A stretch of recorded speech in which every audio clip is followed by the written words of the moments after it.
আবু হুরায়রা রাদিয়াল্লাহু তাআলা আনহু হতে বর্ণিত সুনানে ইবনে মাজাহ 3122 নম্বর হাদিসের ভিতরে আবু হুরায়রা রাদিয়াল্লাহু তাআলা আনহু থেকে বর্ণিত রাসূলুল্লাহ সাল্লাল্লাহু আলাইহি ওয়াসাল্লাম কুরবানির ইচ্ছা করলে দুটি মোটা তাজা মাংসস্থল শিংযুক্ত ধূসর বর্ণের ও খাসি করা মেষ ক্রয় করতেন। অতঃপর এর একটি নিজ উম্মতি মুহাম্মাদীদের পক্ষ থেকে আল্লাহর নবী রাহমাতাল লিল আলামিন কুরবানি করতেন, অপরটি মুহাম্মদ সাল্লাল্লাহু আলাইহি ওয়াসাল্লাম ও তার পরিবারের পক্ষ থেকে কুরবানি করতেন। দেখেন, আল্লাহর নবীর পক্ষ থেকে এবং তার পরিবারের পক্ষ থেকে একটি ছাগল অথবা ভেড়া তিনি কুরবানি করতেন, আর উম্মতি মুহাম্মাদীদের পক্ষ থেকে এই দুনিয়াতে কিয়ামত পর্যন্ত যত উম্মত আসবে তাদের পক্ষ থেকে একটি ছাগল কুরবানি করতেন। অথচ আমি আপনি ছাগল কুরবানি করতে বড় লজ্জা বোধ করি। আলহামদুলিল্লাহ আলহামদুলিল্লাহি নাহমাদুহু ওয়া নাস্তাঈনুহু ওয়া নাস্তাগফিরুহু ওয়া নু'মিনু বিহি ওয়া নাতাওয়াক্কালু আলাইহি ওয়া নাউযু বিল্লাহি মিন শুরুরি আনফুসিনা ওয়া মিন সাইয়্যাতি আ'মালিনা। মান ইয়াহদিহিল্লাহু ফালা মুদিল্লা লাহু ওয়া মান ইউদ্লিলহু ফালা হাদিয়া লাহু। ونشهد أن لا إله إلا الله وحده لا شريك له ونشهد أن محمدا عبده ورسوله أما بعد فأعوذ بالله من الشيطان الرجيم بسم الله الرحمن الرحيم إني وجهت وجهي للذي فطر السماوات والأرض حنيفا وما أنا من المشركين قل إن صلاتي ونسكي ومحياي ومماتي لله رب العالمين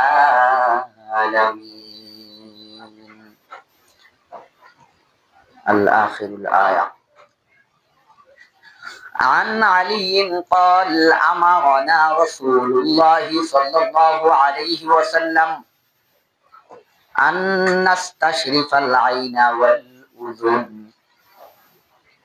رواه ابن ماجه. اللهم صل على محمد وعلى آل محمد كما صليت على إبراهيم وعلى آل إبراهيم إنك حميد مجيد.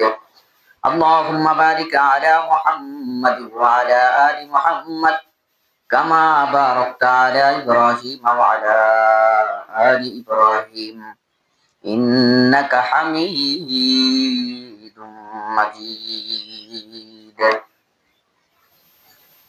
সমস্ত প্রশংসা আল্লাহ সুবহানাহু ওয়া তাআলার দরবারে, যেই মহান রব্বুল আলামিন আজকে পবিত্র জুমআ জিলহজ মাসের প্রথম জুমআ আল্লাহ রব্বুল আলামিন আমাদেরকে কবুল করেছেন। তাই সেই মহান রবের দরবারে লাখ কোটি শুকরিয়া, সকলেই বলি আলহামদুলিল্লাহ। শত কোটি দুরূদ ও সালাম বর্ষিত হোক বিশ্ব মানবতার মুক্তির দূত আখির জামানাত পয়গম্বর শেষ নবী জনাব মুহাম্মদুর রাসূলুল্লাহ, সকলেই বলি সাল্লাল্লাহু আলাইহি ওয়াসাল্লামের উপর। সম্মানিত উপস্থিতি, আল্লাহ সুবহানাহু ওয়া তাআলা 12টি মাসের ভিতরে 4টি শ্রেষ্ঠ মাসের মধ্যে 3টি একত্রে মাস জিলহজ, জিলহজ ও মুহররম এবং রজব মাস, এই 4টি মাস।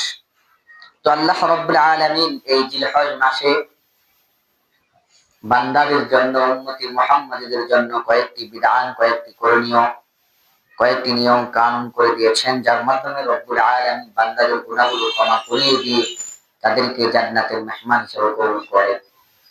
সম্মানিত উপস্থিতিতে এই জিলহজ মাসের অন্যতম একটি বিধান হচ্ছে হজ, আর আরেকটি বিধান হচ্ছে কুরবানি।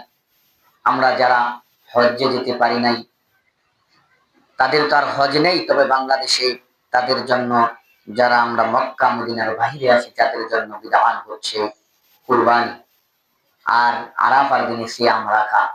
সম্মানিত উপস্থিতি, এই কুরবানি সম্পর্কে আমাদের সমাজের ভিতরে যত মন গড়া মাসলা মাসাইল, যত রকমের পদ্ধতি, সব যে যার মন মতে ফতোয়া দিয়ে দেয়, কিন্তু কোন মানুষ পরিপূর্ণভাবে কোন হাদিস কোন মানুষের সামনে উপস্থাপন করে না। তো একটা মানুষ তার হালাল টাকা দিয়ে কুরবানি দেওয়ার পরেও তার কুরবানি নষ্ট হয়ে যায়। একটা মানুষ সঠিক পদ্ধতিতে কুরবানি দেওয়ার পরেও তার কুরবানি আল্লাহ রাব্বুল আলামিনের দরবার পর্যন্ত কবুল হয় না। তো সেই কুরবানি সম্পর্কেই আপনাদের সামনে সংক্ষিপ্তভাবে আলোচনা করব। আল্লাহ রাব্বুল আলামিন যদি তৌফিক দেন, ওমা তাওফীকি ইল্লা বিল্লাহ। সম্মানিত উপস্থিতি, কুরবানি শব্দের অর্থ আমরা শুধুমাত্র এই কুরবানি ঈদে গরু জবাই করা, পশু জবাই করাকেই বুঝি, কিন্তু প্রকৃতপক্ষে কুরবানি হলো শুধু পশু জবাই করা নয়। এটা তো শুধু আমরা জানি পশু জবাই করা, এটাকে কুরবানি আমরা যেরকম জানি ঠিক সেরকম নফসের বিরুদ্ধে গিয়ে চলা, সেটাও হলো কুরবানি। আল্লাহ রাব্বুল আলামিনের বিধান মতে চলা, শয়তানের বিরুদ্ধে গিয়ে চলা, সেটাও হচ্ছে কুরবানি। আল্লাহ রাব্বুল আলামিন প্রত্যেকটা বিধান সঠিকভাবে পালন করা, সেটাও হলো কুরবানি। নিজের জান মাল ইসলামের জন্য বিলিয়ে দেওয়া, সেটাও হলো কুরবানি। শুধুমাত্র পশু জবাই করেই যে কুরবানি হয় শুধু এমনটা নয়। এই পৃথিবীতে অনেক সাহাবী ছিল যারা জীবনে কোনোদিন কুরবানি করতে পারে নাই, কিন্তু তারপরেও তাদের জান মাল ইজ্জত সম্পত্তি স্ত্রী সন্তান সবকিছু কুরবানি দিয়েছেন শুধুমাত্র এই দিনের সাথে, আল্লাহ এবং আল্লাহ রাসূল সাল্লাল্লাহু আলাইহি ওয়াসাল্লামের সাথে। সম্মানিত উপস্থিতি, এই কুরবানি যার মাধ্যমে এই পৃথিবীতে প্রচলন হয়েছে, আজকে ঠিক কুরবানি তার মতো করে হচ্ছে না। হযরত ইব্রাহিম আলাইহিস সালাম, মুসলিম উম্মার পিতা, মুসলিম জাতির পিতা হযরত ইব্রাহিম আলাইহিস সালামের কুরবানির যে বিধান ছিল, তিনি যেভাবে কুরবানি করেছিলেন আমরা ঠিক সেভাবে কুরবানি করতে পারি না। এটা আমাদের জন্য বড় ব্যর্থতা, অথচ আমরা নিজেকে মুসলিম হিসাবে দাবি করি। সম্মানিত উপস্থিতি, আল্লাহর নবী রাহমাতাল লিল আলামিন বিশ্ব নবী জনাবে মুহাম্মদ রাসূলুল্লাহ সাল্লাল্লাহু আলাইহি ওয়াসাল্লামের পদ্ধতিতে যদি আমরা কুরবানি করি, তাহলে হযরত ইব্রাহিম আলাইহিস সালামের দেখার পদ্ধতিতে কুরবানি হবে এবং সেই কুরবানির মাধ্যমে আমাদের জিন্দেগীর গুনাহগুলো ক্ষমা হবে। সম্মানিত উপস্থিতি, শুরুতেই হযরত ইব্রাহিম আলাইহিস সালামের যেই একটি বাণী, যেই কথাটা আল্লাহ রাব্বুল আলামিন কুরআনুল কারীমের ভিতরে সূরাতুল আনআমের 6 নম্বর সূরার ৭৯ নম্বর আয়াতে তুলে ধরেছেন, সেই আয়াতটি হলো ইন্নী ওয়াজ্জাহতু ওয়াজহিয়া লিল্লাযী ফাতারাস সামাওয়াতি ওয়াল আরদা হানিফা ওয়া মা আনা মিনাল মুশরিকিন। হযরত ইব্রাহিম আলাইহিস সালাম তিনি বলেন, ইন্নী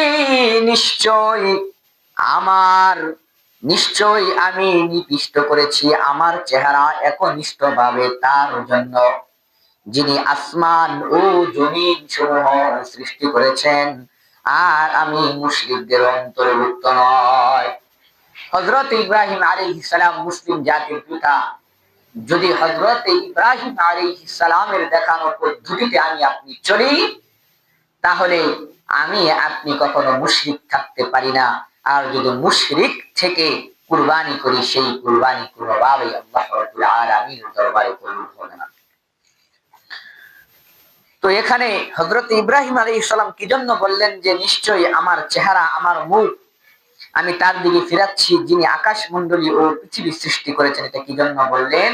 কেননা মানুষের চেহারার ভিতরে ফুটে উঠে সে আল্লাহকে কতটুকু পরিমাণ মানে, সে আল্লাহর দিকে কতটুকু পরিমাণ রুজু হয়ে আছে, আল্লাহকে স্রষ্টা হিসেবে কতটুকু পরিমাণ মানে, এটা তার চেহারার ভিতরে পাওয়া যায়। এই জন্যই হযরত ইব্রাহিম আলাইহিস সালাম তিনি বলছেন যে আমার চেহারা আমি আমার রবের দিকে ফিরিয়েছি, অর্থাৎ আল্লাহর কিবলার দিকে। আল্লাহ সুবহানাহু ওয়া তাআলার যা কিবলার মুখী হয়ে তাকে সিজদা করায় চেহারা যেদিকে ফিরিয়েছি, সেই কথাই হযরত ইব্রাহিম আলাইহিস সালাম বললেন। তাহলে হযরত ইব্রাহিম আলাইহিস সালাম তিনি বলছেন যে আমার ইবাদত এবং তাওহীদের উদ্দেশ্য হচ্ছে শুধুমাত্র আল্লাহ রাব্বুল আলামিন। সম্মানিত উপস্থিতি, তেমনি ভাবে এই দুনিয়াতে যত মুসলিম উম্মাহ আসবে, তো সেই মুসলিম উম্মার প্রত্যেকটা জিনিস হবে আল্লাহর উদ্দেশ্যে, প্রত্যেকটা জিনিস হবে জান্নাত পাওয়ার উদ্দেশ্যে, আল্লাহ রাব্বুল আলামিনের নিয়ম কানুন মানার উদ্দেশ্যে। সূরা আনআমের 162 নম্বর আয়াতে আল্লাহ রাব্বুল আলামিন বলছেন, যেই কথাটা হযরত ইব্রাহিম আলাইহিস সালাম বলছেন এবং আল্লাহ রাব্বুল আলামিন এই উম্মতে মুহাম্মাদীদেরকে শিক্ষা দিচ্ছেন যে তোমরা বলো, কুল ইন্না সলাতি ওয়া নুসুকি ওয়া মাহইয়ায়া ওয়া মামাতি লিল্লাহি রাব্বিল আলামিন। আল্লাহ রাব্বুল আলামিন বলেন, ও দুনিয়ার মানুষেরা, তোমরা বলো নিশ্চয় আমার সালাত, আমার কুরবানি, আমার জীবন, আমার মৃত্যু শুধুমাত্র কেবলমাত্র আল্লাহ রাব্বুল আলামিনের জন্য, যিনি সকল সৃষ্টির রব। আমরা যদি এই আয়াতের দিকে এই যুগের মুসলিমরা তাকাই, তাহলে যে কথা আল্লাহ রাব্বুল আলামিন এই উম্মতি মুহাম্মাদীদেরকে শিক্ষা দিয়েছেন, তার সাইড দিয়েও, তার কুনা দিয়েও আমরা নেই। সেভাবেই আল্লাহ রাব্বুল আলামিন বলছেন, ইন্না সলাতি, নিশ্চয়ই আমার সালাত শুধুমাত্র আল্লাহর জন্য, ওয়া নুসুকি, কুরবানি শুধুমাত্র আল্লাহর জন্য, ওয়া মাহইয়ায়া, শুধুমাত্র জীবন আল্লাহর জন্য, ওয়া মামাতি লিল্লাহি রাব্বিল আলামিন, আমার মৃত্যু হচ্ছে আল্লাহর জন্য। কিন্তু এই দুনিয়াতে মানুষ সালাত করে মানুষকে দেখানোর উদ্দেশ্যে, মানুষ কুরবানি করে পশু জবাই করে মানুষকে দেখানোর উদ্দেশ্যে, ঠিক সেরকম পশু জবাই করে যেরকম মানুষকে দেখানোর উদ্দেশ্যে, সেরকম ভাবে তারা ইবাদত করে।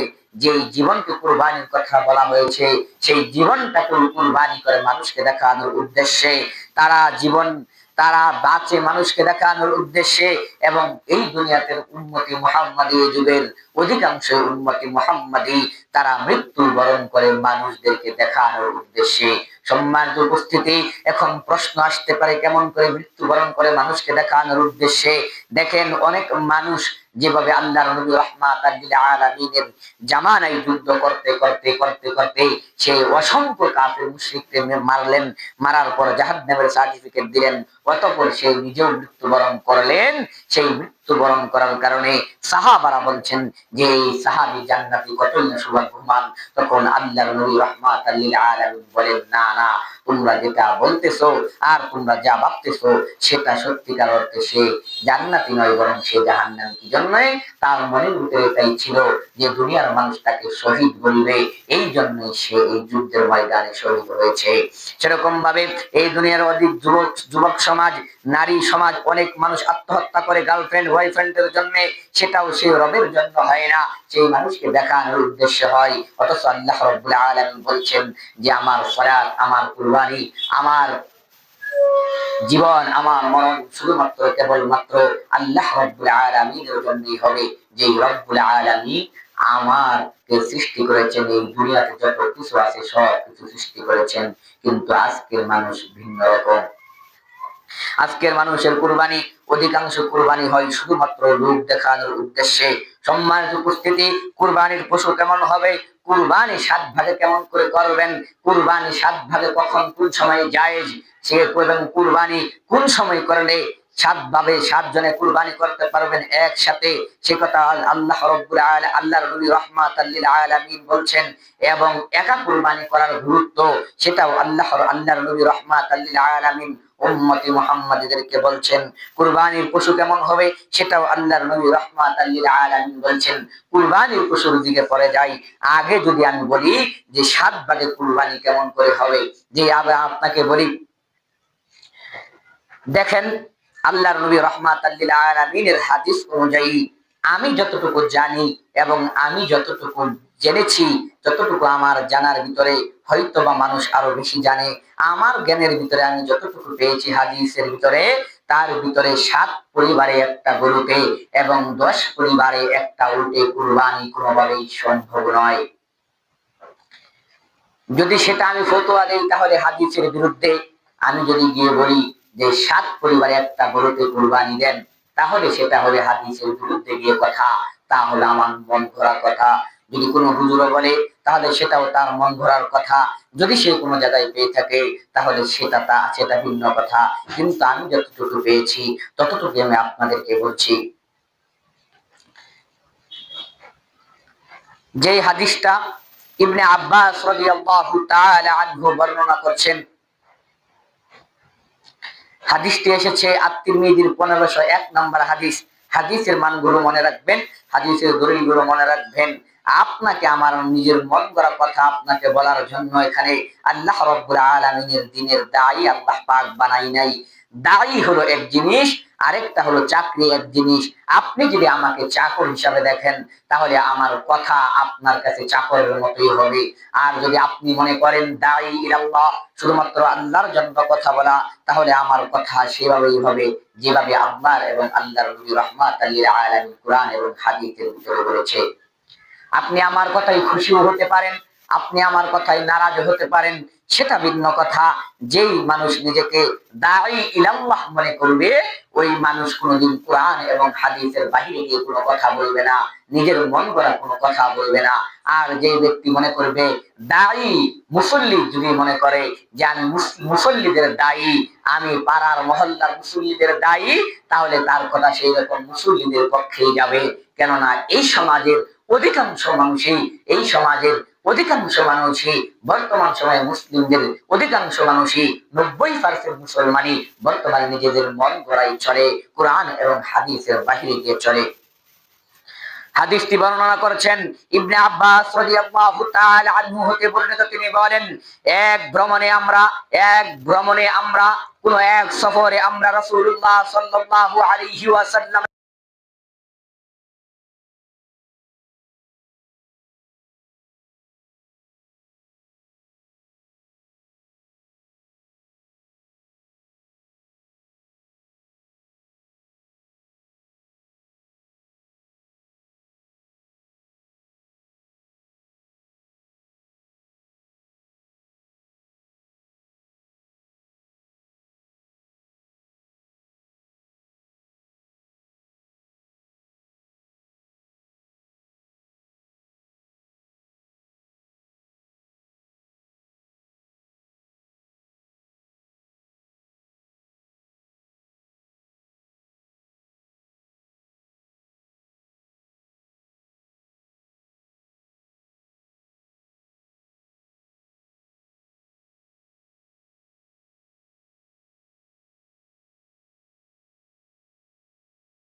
আপনাকে যদি আমি দেখাই যেখানে আল্লাহর নবী রাহমাতাল লিল আলামিন বলছেন, আল্লাহর নবী রাহমাতাল লিল আলামিন কুরবানি একটি ছাগলের কথা বলছেন, যে তা একটি পরিবারের পক্ষ থেকে কুরবানি দেওয়ার কথা বলছেন, কিন্তু আমরা একটি ছাগল এই যুগে একটি পরিবারের পক্ষ থেকে কুরবানি দিতে লজ্জা বোধ করি।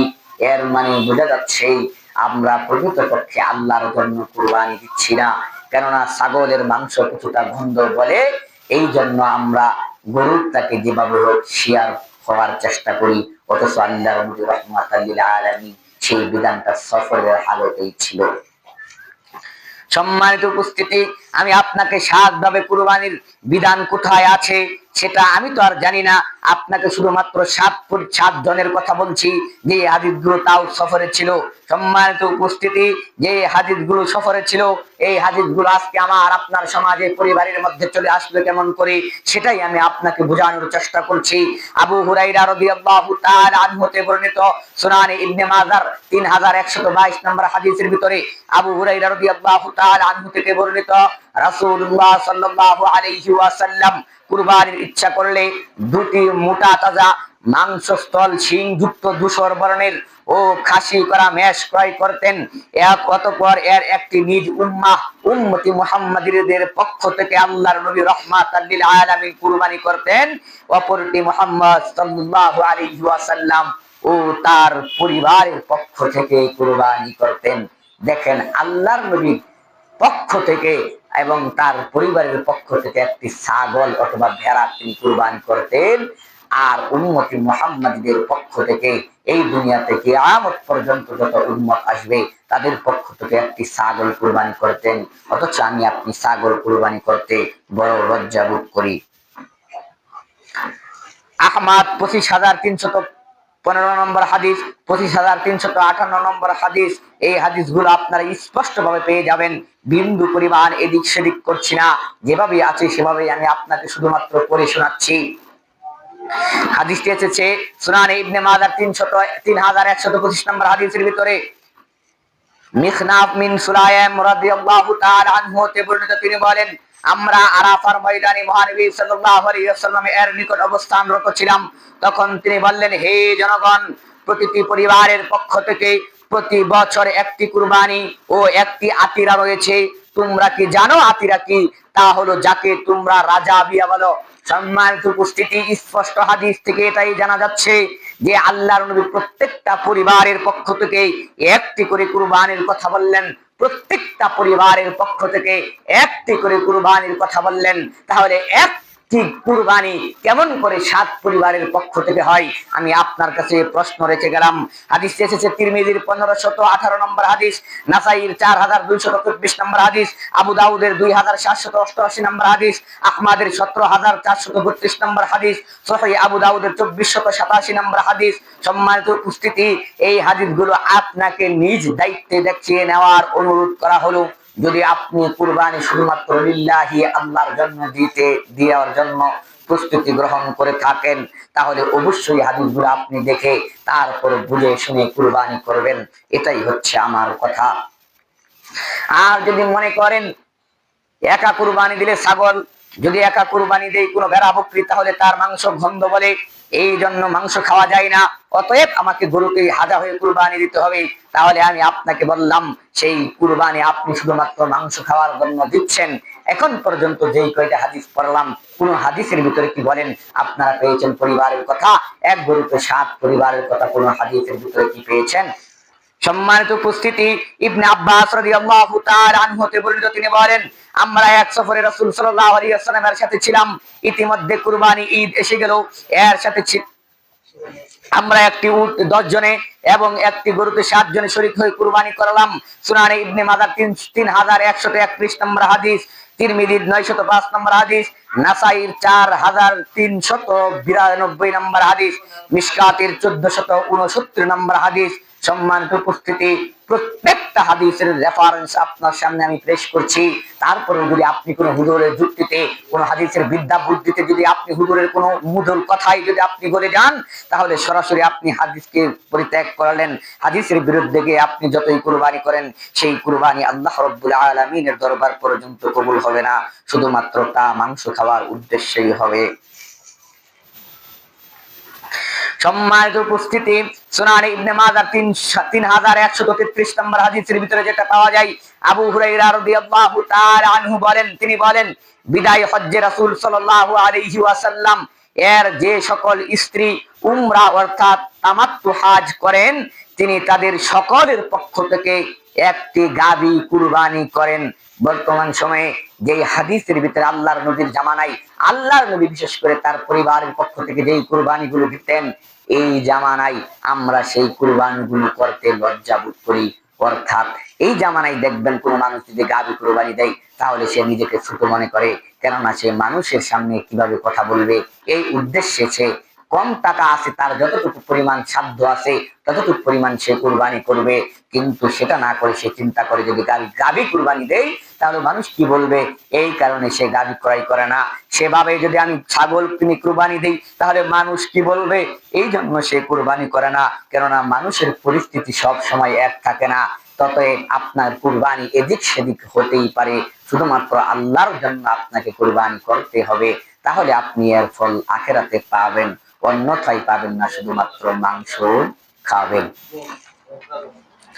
সম্মানিত উপস্থিতি, আয়েশা রাদিয়াল্লাহু তাআলা আনহা হতে বর্ণিত, তিনি বলেন, রাসূলুল্লাহ সাল্লাল্লাহু আলাইহি ওয়াসাল্লাম বিদায় হজ্জে তার পরিবার বর্গের পক্ষ থেকে একটি মাত্র গরু কুরবানি করেন। হাদিসটি এসেছে ইবনে মাজাহ 3135 নম্বর হাদিস, সহিহ বুখারীর 294, 305, 316, 317, 319, 1518, 1556, 1560, 1561, 1562 এরকম অসংখ্য হাদিস এসেছে বুখারীর ভিতরে। আম্মা জান আয়েশা রাদিয়াল্লাহু তাআলা আনহার পক্ষ থেকে এই হাদিসগুলো বর্ণনা আছে, যেখানে আল্লাহর নবী তার পরিবারের পক্ষ থেকে একটি মাত্র গরু কুরবানি করেছিলেন। এখন বলেন, 7 ভাগে কুরবানি আপনি কোথায় পেলেন? 7 পরিবারে একটা গাভীতে কুরবানি আপনি কেমন করে করলেন?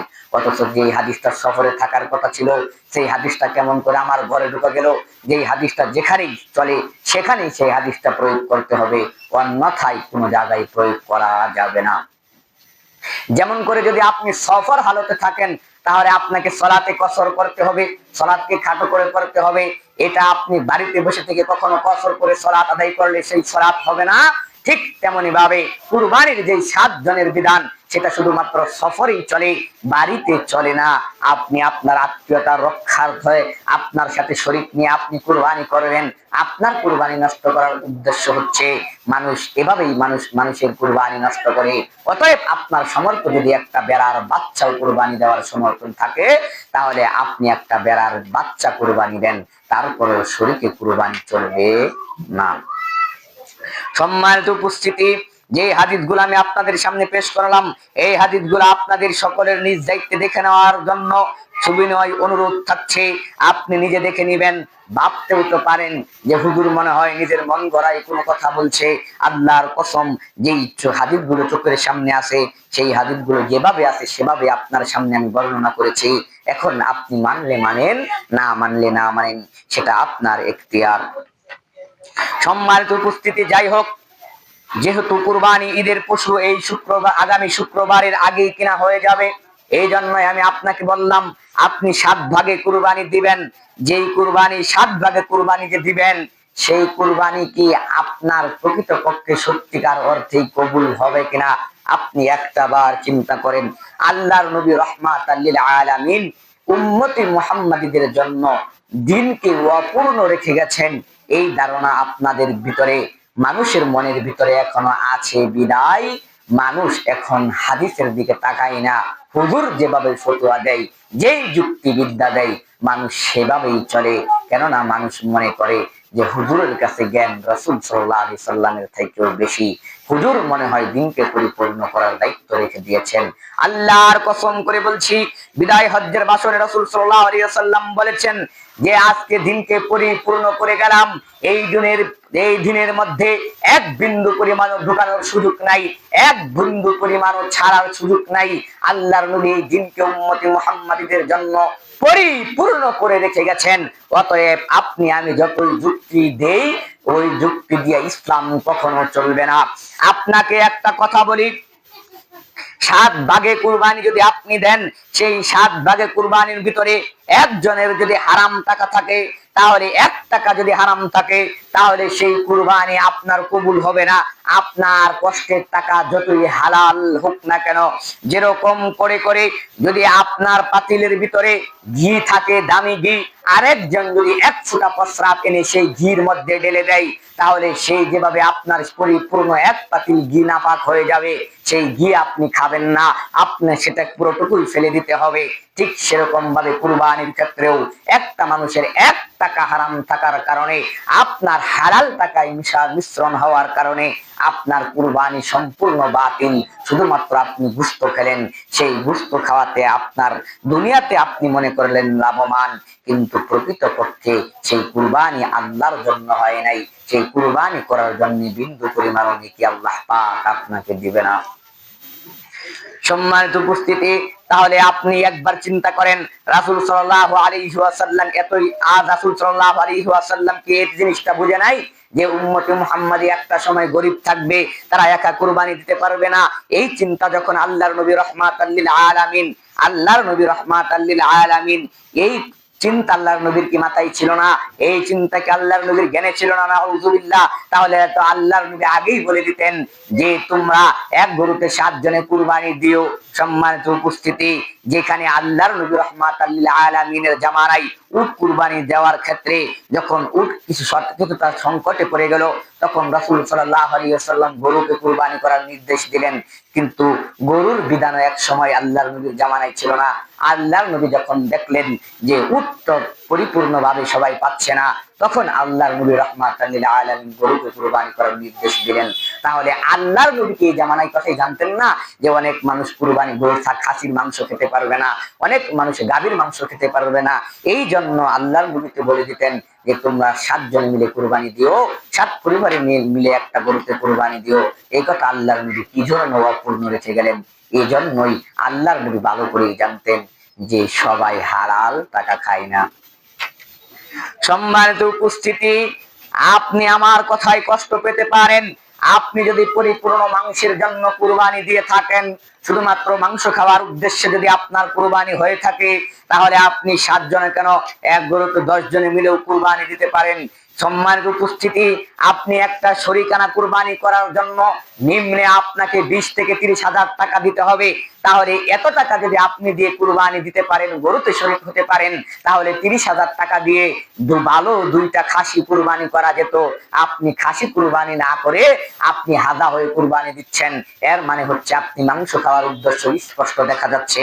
সম্মানিত উপস্থিতি, যাই হোক, যে কথাগুলো আমি আপনাকে বললাম, এই বিষয়ে যদি আরো জানার থাকে 7 ভাগে কুরবানি করার বিষয়ে, তাহলে পরবর্তী সময় আমার কাছে জেনে নেবেন।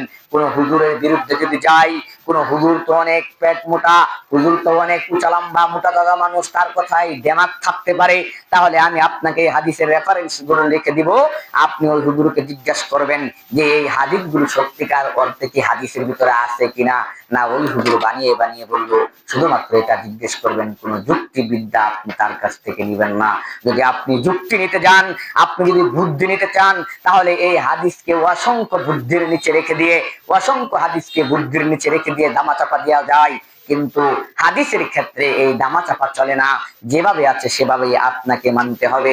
এখন কুরবানির পশু কেমন হবে, কুরবানির পশু কেমন হবে, এই কথা আল্লাহর নবী রাহমাতাল লিল আলামিন হাদিসের ভিতরে বর্ণনা করেছেন। আল্লাহর নবী রাহমাতাল লিল আলামিন বলছেন, আবু সাঈদ আল খুদরি রাদিয়াল্লাহু তাআলা আনহু থেকে বর্ণিত, তিনি বলেন রাসূলুল্লাহ সাল্লাল্লাহু আলাইহি ওয়াসাল্লাম শিং বিশিষ্ট মোটা তাজা শক্তিশালী একটি মেষ কুরবানি করতেন। এর চেহারা, পা ও চোখ ছিল মিটমিটে কালো। আল্লাহর নবী রাহমাতাল লিল আলামিন যেই প্রাণীটাকে কুরবানি করার জন্য আল্লাহর নবী পছন্দ করতেন, সেই প্রাণীটার শিং ছিল, সেই প্রাণীটার শিং ছিল, সেই প্রাণীটা মোটা তাজা ছিল, শক্তিশালী ছিল। একটি মেষ আল্লাহর নবী কুরবানি করেছেন, একটি ছাগল কুরবানি করেছেন, যার শরীরের চামড়া ছিল কালো কিচকিচে, তার পা নখ চোখ অনেক সুন্দর ছিল, মিটমিটে কালো ছিল। এরকম প্রাণীকেই আল্লাহর নবী রাহমাতাল লিল আলামিন পছন্দ করে তিনি আল্লাহর রাস্তায় আল্লাহর জন্য কুরবানি করতেন। জামিআ তিরমিজির 1496 নম্বর হাদিসের ভিতরে এই হাদিসটা পাওয়া যায়। ইবনে মাজার 3128 নম্বর হাদিসের ভিতরে পাওয়া যায়। সম্মানিত উপস্থিতি, আমি আপনাকে বলছি, আপনার হক মারার জন্য বলি নাই, আপনাকে শুধুমাত্র এক আয়াতের ভিতরে দায়ী ইলাল্লাহর পক্ষ থেকে, আল্লাহর পক্ষ থেকে এই সতর্ক বশত কারণে আপনাকে শুধুমাত্র আল্লাহর সাথে জবাবদিহিতার ভয়ে আপনাকে শুধুমাত্র জানিয়ে দিলাম। আপনার যদি মানার হয় তাহলে মানবেন, আর যদি মানার না হয় তাহলে মানবেন না, কিন্তু আমাকে বলতেই হবে, না হলে কিয়ামতের ময়দানে আল্লাহ রাব্বুল আলামিন আমার গলাটাকে চেপে ধরবেন। যে হুমকি আল্লাহ রাব্বুল আলামিন স্বয়ং বিশ্ব নবী রাহমাতাল লিল আলামিনকে দিয়েছিলেন, ও নবী, আপনি নবী, আমি আপনাকে দেখবো না, বিন্দু পরিমাণ যদি আমার অবাধ্য হয়ে চলেন, বিন্দু পরিমাণ কথাও যদি আপনার পক্ষ থেকে বলেন, তাহলে আমি আপনার গলাটাকে টিপে ধরবো। এই কথা আল্লাহ রাব্বুল আলামিন স্বয়ং বিশ্ব নবীকে বলছেন। কিন্তু এই জামানার আলেম আমরাই তো কত কথা বানিয়ে বানিয়ে মানুষের কাছে বলি, না জানি আমাদের কি হয়। যেই কথা আল্লাহর নবী বলেছেন কিয়ামতের ময়দানে এই মালিমদেরকে নিয়েই জাহান্নামকে উদ্বোধন করা হবে। সর্বপ্রথম জাহান্নামে আলেম শহীদকেই দেওয়া হবে। এই ভয়ে আমি আপনাকে শুধুমাত্র বলে যাচ্ছি, মানার হয় মানবেন, না হয় মানবেন না, কিয়ামতের ময়দানে এই কথা বলতে পারবেন না। ও রব্বুল আলামিন, ওই ব্যক্তি, ওই ইমাম সাহেব এই কথাগুলো বলে নাই, কেননা এই মসজিদের প্রত্যেকটা বাতি, পাকা, ফ্যান, এই মসজিদের টিনের চাল সহ এখানে যা কিছু আছে সব কিছু কিয়ামতের ময়দানে সাক্ষী দিবে, ও আল্লাহ, ওই ব্যক্তি এই কথা বলেছে কিন্তু তারা মানে নাই। সম্মানিত উপস্থিতি, বারা ইবনে আযিব রাদিয়াল্লাহু তাআলা আনহু থেকে বর্ণিত, তিনি বলেন, মারফু হাদিসে রাসূলুল্লাহ সাল্লাল্লাহু আলাইহি ওয়াসাল্লামের বাণী হিসেবে বর্ণনা করেছেন, খুরা জন্তু দ্বারা কুরবানি চলবে না, গুরামি স্পষ্ট ভাবে প্রকাশ্য সেই প্রাণী দ্বারা কুরবানি চলবে না, অন্ধ প্রাণী দ্বারা কুরবানি চলবে না, যেই প্রাণীর অন্ধত্ব স্পষ্ট বোঝা যায়, রোগ্য প্রাণী দ্বারা কুরবানি চলবে না, লেজ কাটা প্রাণী দ্বারা কুরবানি চলবে না, কান কাটা প্রাণী দ্বারা কুরবানি চলবে না। যেরকম করে করে এই নাক ফুটা গরুর দ্বারা কুরবানি চলবে না, এরকম করে করে একটা গরু শুকিয়ে গেছে ওই গরু দ্বারা কুরবানি চলবে না। শুধুমাত্র কুরবানি দেওয়ার যেই হাদিসটা আমি আপনার সামনে পেশ করলাম, আল্লাহর নবী যেই রকম প্রাণীকে কুরবানির দেওয়ার জন্য নিজে পছন্দ করতেন, উম্মতি মুহাম্মাদীদের উদ্দেশ্য হতে হবে সেই রকম প্রাণী দ্বারাই কুরবানি দেওয়া। এর বিপরীতে গিয়ে যদি আপনি কুরবানি দেন তাহলে আপনার কুরবানি হবে না। আল্লাহর নবী বলছেন এই কুরবানি কবুল হবে না। এই হাদিসটি এসেছে জামিআ তিরমিজির 1497 নম্বর হাদিস, ইবনে মাজার 3144 নম্বর হাদিসের ভিতরে আল্লাহর নবী রাহমাতাল লিল আলামিন এই হাদিসটা বর্ণনা করছেন। আপনার টাকার ভিতরে সংকট থাকার কারণে আপনি চিকন গরু দিয়ে, শুকনা গরু দিয়ে, রোগাক্রান্ত গরু দিয়ে আপনি কুরবানি করবেন, সেই কুরবানি আল্লাহর দরবারে কবুল হবে না। আরেক হাদিসের ভিতরে এসেছে, জামিআ তিরমিজির 1498 নম্বর হাদিসের ভিতরে এসেছে, আলী রাদিয়াল্লাহু তাআলা আনহু তে বর্ণিত, তিনি বলেন, রাসূলুল্লাহ সাল্লাল্লাহু আলাইহি ওয়াসাল্লাম আমাদেরকে নির্দেশ দিয়েছেন আমরা যেন কুরবানির পশুর চোখ কান ভালো করে দেখে নেই। তিনি আমাদেরকে আরো নির্দেশ দিয়েছেন আমরা যেন এমন পশু দিয়ে কুরবানি না করি যার কানের অগ্রভাগ বা গোড়ার অংশ কাটা, যার কান ছিদ্র করে দেওয়া হয়েছে, যার কান লম্বা লম্বি ভাবে ফেরে দেওয়া হয়েছে, এইরকম প্রাণী দ্বারা কুরবানি করা যাবে না। ইবনে মাজার 3142 নম্বর হাদিসের ভিতরে এই কথা এসেছে। কিন্তু এই জামানায় আমরা যদি হাটের মধ্যে যাই, এই জিনিসগুলো এখন আর কেউ দেখে না। এখন শুধু মানুষ দেখে কি, যে গোশত কয় মণ হবে, কত টাকা দিয়ে কিনলাম, সেই টাকা পরিমাণ গোশত হবে কিনা, মাংস হবে কিনা, এই চিন্তা করে যে গরুর শরীরের ভিতরে তেল কম হবে কিনা, এই জিনিসগুলো লক্ষ্য করি। কিন্তু আল্লাহর নবী যেই জিনিসগুলো লক্ষ্য করার কথা বললেন, সেই জিনিসগুলা প্রকৃতপক্ষে আমরা লক্ষ্য করি না। অথচ আমরা মনে করি আমরা আল্লাহর জন্য কুরবানি করছি। এই যেভাবে আল্লাহর নবী এবং হযরতে ইব্রাহিম আলাইহিস সালামের পদ্ধতি, সেভাবে যদি কুরবানি না করেন, তাহলে ঈদের নামাজ পড়ে কুরবানি করার কোনো প্রয়োজন নাই। আপনি ঈদের আগেই জবে করে গোশত পেতে পারেন, এতে কোনো সমস্যা হবে না।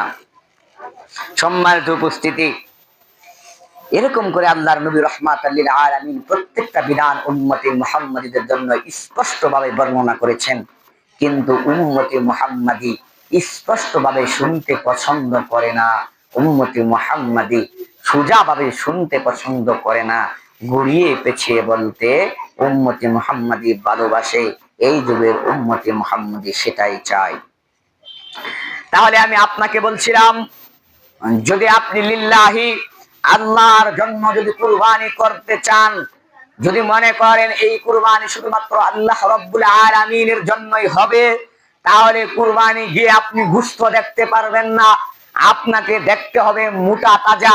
মোটা তাজা মানে তার ভিতরে গোশত আছে, এটা আপনি দেখতে পারেন। কিন্তু আপনি ওজন করবেন যে 1 লাখ টাকা দিয়ে কুরবানি কিনলাম, এত মন গোশত হতে হবে, না হলে তো চলবে না, লস হয়ে যাবে। কুরবানি কিনতে গেলেন, পাইকার কসাইকে সাথে নিয়ে গেলেন, তারা গিয়ে কুরবানির মাংসকে তারা নির্ধারণ করলো এত মন মাংস হবে, এত টাকা দাম আসে, এত টাকাই দাম বলো।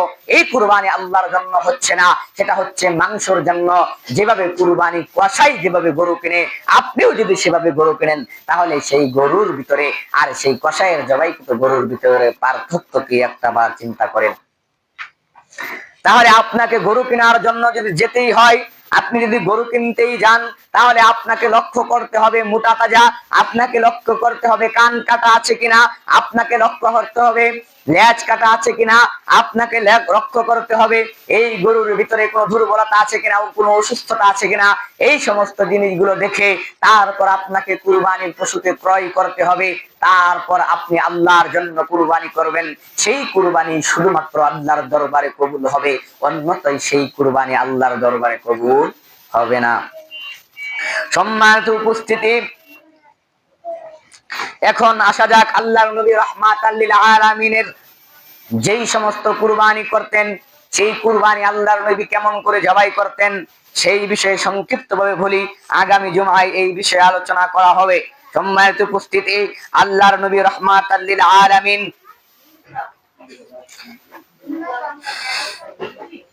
আল্লাহর নবী রাহমাতাল লিল আলামিন আনাস ইবনে মালিক রাদিয়াল্লাহু তাআলা আনহু বর্ণনা করেছেন, রাসূল সাল্লাল্লাহু আলাইহি ওয়াসাল্লাম যখন তিনি কি করতেন, এই 2 শিং বিশিষ্ট দুটি দশুর বর্ণের মেষ কুরবানি করেছিলেন। তিনি জবাই করেছিলেন নিজ হাতে, বিসমিল্লাহি ও তাকবীর বলে তিনি জবাই করেছিলেন। আমরা দেখেছি, আমি তাকে নিজের পা দেখেছি, সেটি দিয়ে নিজের পা পাজরের উপর দিয়ে চেপে ধরে তিনি তা সহস্তে কুরবানি করেছিলেন। আল্লাহর নবীর কথাই কথা বলছেন আনাস বিন মালিক রাদিয়াল্লাহু তাআলা আনহু। সম্মানিত উপস্থিতি, অতএব বোঝা যাচ্ছে কুরবানি নিজ হাতে করাই উত্তম, আপনি যদি দোয়াটা পেয়ে থাকেন। সম্মানিত উপস্থিতি, কুরবানির ক্ষেত্রে মহিলারা আপনাকে সাহায্য সহযোগিতা করতে পারে, এই কথা আল্লাহর নবী রাহমাতাল লিল আলামিনের নির্দেশ দেওয়া আছে। যেভাবে আম্মা জান আয়েশা রাদিয়াল্লাহু তাআলা আনহু তিনি আল্লাহর নবীকে সহস্তে সাহায্য করেছিলেন।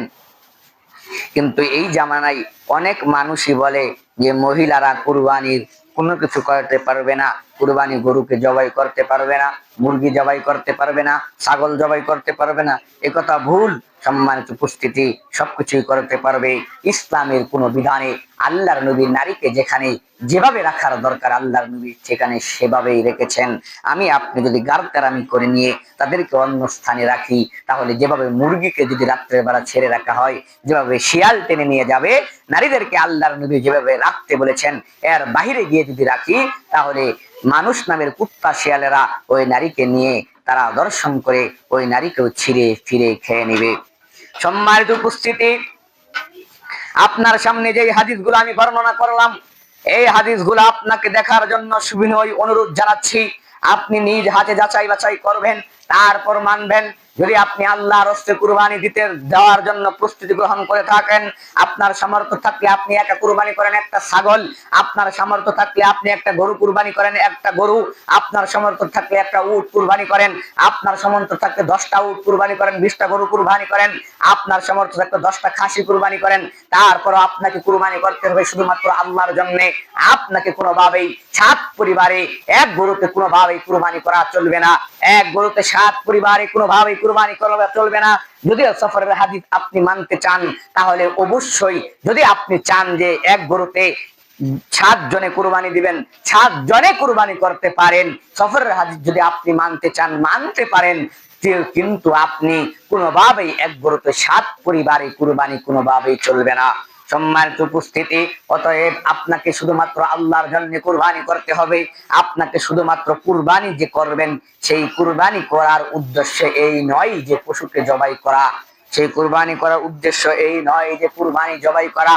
আমার আপনার ভিতরে যেই পশুত্বের আচরণ আছে, আমার আপনার ভিতরে যেই জানোয়ারি আচরণ আছে, সেই জানোয়ারকে আমি আপনি যখন জবাই করব, তখন আমার আপনার ভিতরে যেই পশুত্বের আচরণ আছে সেই আচরণকে সাথে সাথে জবাই করতে হবে।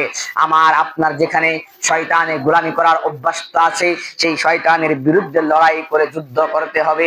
সেই শয়তানের বিরুদ্ধে লড়াই করে নফসের বিরুদ্ধে গিয়ে নফসটাকে কুরবানি করতে হবে, নিজের জানকে আল্লাহর জন্য কুরবানি করতে হবে। শুধুমাত্র পশুকেই কুরবানি করে কোনোভাবেই জান্নাত পাওয়া সম্ভব হবে না। সম্মানিত উপস্থিতি, তাই আমি আপনাকে বলছি, যেভাবে আল্লাহর নবী এবং হযরত ইব্রাহিম আলাইহিস সালাম আমাদের মুসলিম উম্মার পিতা, মুসলিম জাতির পিতা, যেভাবে কুরবানি করেছেন, ঠিক সেভাবে আমাকে আপনাকে কুরবানি করতে হবে। যেভাবে আল্লাহর নবী এবং সাহাবায়ে কেরাম কুরবানি করেছেন, ঠিক সেভাবে আমাকে আপনাকে কুরবানি করতে হবে।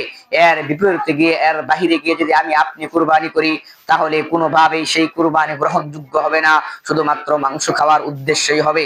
অতএব আমি আপনাকে বলবো, আপনার যদি সামর্থ্য থাকে সামর্থ্য অনুযায়ী কুরবানি করেন।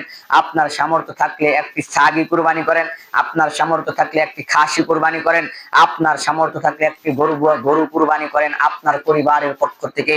আর আরেকটি মাসালা হচ্ছে এই, যেই মাসালা হচ্ছে কোন মৃত ব্যক্তির নামে কুরবানি চলে না। যদিও কিছু কিছু উলামায়ে কেরামদের ভিতরে, ইমামদের ভিতরে এর ভিতরে মত পার্থক্য আছে যে মৃত ব্যক্তির নামে কুরবানি করা যায়। যদি আপনি ওই মৃত ব্যক্তির সম্পদ থেকে কুরবানি করেনি, তাহলে ওই কুরবানির মাংস আপনি কোনোভাবেই খেতে পারবেন না। এক টুকরা পরিমাণ মাংস আপনি সেখান থেকে রাখতে পারবেন না। সম্পূর্ণই আল্লাহর রাস্তায় আপনাকে দান করতে হবে, গরিব দুঃখী অসহায় মানুষদেরকে দিতে হবে। বিন্দু পরিমাণ আপনি রাখতে পারবেন না। তারপরেও যদি হাদিস থেকে জানা যায়, তাহলে মৃত ব্যক্তির নামে তো কোনো আমলই নাই, শুধুমাত্র 3টি আমল ব্যতীত, 3টি আমলের বাহিরে মৃত ব্যক্তির নামে দুনিয়ার কোনো বিধান চলে না। কোন মানুষ যদি মৃত্যুবরণ করে, ওই ব্যক্তি যদি মৃত্যুবরণ করে, ওই ব্যক্তি নামাজ না পড়লে কি পাপী হবে? ওই ব্যক্তি কুরবানি না করলে কি পাপী হবে? ওই ব্যক্তি যদি হজ না করে পাপী হবে? ইসলামের কোনো বিধান তার জন্য নাই। যখন তার ভিতর থেকে রূহ বের হয়ে যায়, সম্মানিত উপস্থিতি, তার জন্য 3টা পথ খোলা থাকে।